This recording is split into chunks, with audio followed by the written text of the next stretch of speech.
Assalomu alaykum aziz kuzatuvchi do'stlarimiz. Bir kuni ulug' avliyo insonlardan biri Hazrat Xo'ja Ali Ramitoniy shayton bilan uchrashib qolibdilar. Qarasalar shayton dengiz sohilida, o'rmon yaqinidagi maysazorda mazza qilib dam olib yotgan ekan. Hazrat hayron bo'lib, "Ey layin, sen Alloh taolodan odamzodni qiyomatgacha adashtirish uchun ruxsat olgan eding.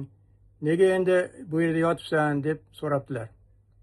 Shunda shayton, "Hozirgi mullalar mening ishimni shunday bajaryaptiki, menga ish qolmadi" deb aytibdi. Bunga ham salkam 1000 yil bo'lyapti.